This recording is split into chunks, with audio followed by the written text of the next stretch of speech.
Hey everybody, this is Jets Chaos. It's been a long time since I've done a video, but there hasn't been a lot to talk about. I mean, there are people who like to talk about OTAs and all that stuff and the mandatory thing. I didn't think there was anything that was that crazy. I just, I went live. I've been on live.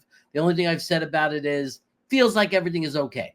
The big thing that I'm waiting for is the extensions for Sauce Gardner and Garrett Wilson. I'm very confident that that's happening. It is going to happen. Of course, fans need something to fight about, right? So the thing that they're fighting about is 90% of the fan base agree that we should extend Sauce Gardner and Garrett Wilson. There's that 10% that's saying they're overrated, they're not that good. Whatever. I want to talk about price. All right. I first of all, I don't think it's time to panic. People are saying, why did it happen? It should have happened June 2nd. Relax. Training camp is not till July 25th. Both players are very, very adamant that they are, no matter what, they're going to camp. I would like to see it done. It's not the pressure of they're going to sit out. It's the sooner you get it done, the better feeling there is, right? There's just a really good feeling, I think, between the organization and the player. You take away the tension, the conflict, all that garbage and stuff.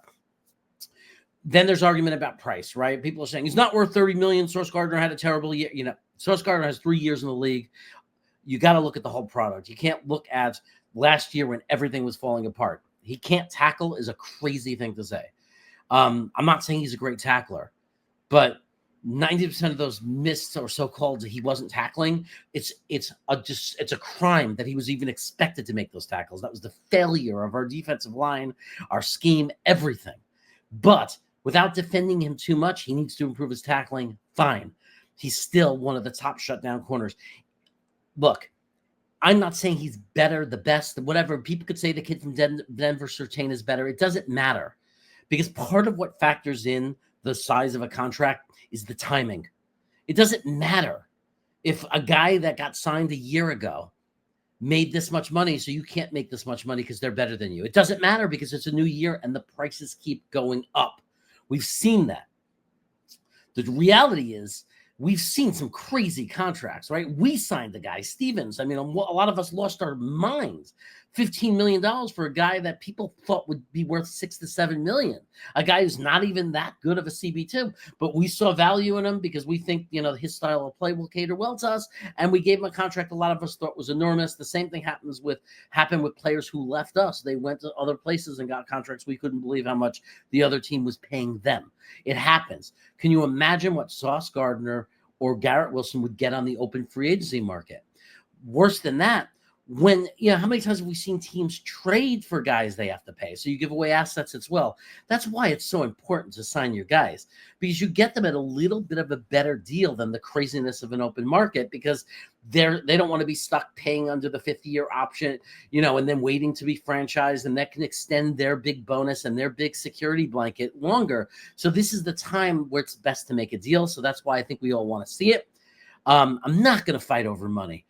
Like with people, you'll have your opinion. He's worth $25 million. No, he's worth $33 million or $30. It doesn't matter. The reality is they're going to find the value of what it is. Now, the good news is when these extensions get done, in contract extensions, there's a lot of manipulation and control over the way the deal is structured. That is very helpful for salary cap. The other thing is, you don't have to trade assets to get the player, right? So it's again, there's an advantage to signing your own guys, re-signing your own guys.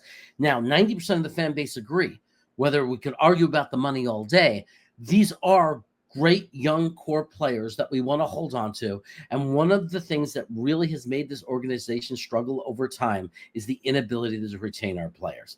So I think we can all agree that it's important to get them extended, and I think they will. If you have any comments, you want to talk about what you think, go right ahead in the comment section. That's why it's there.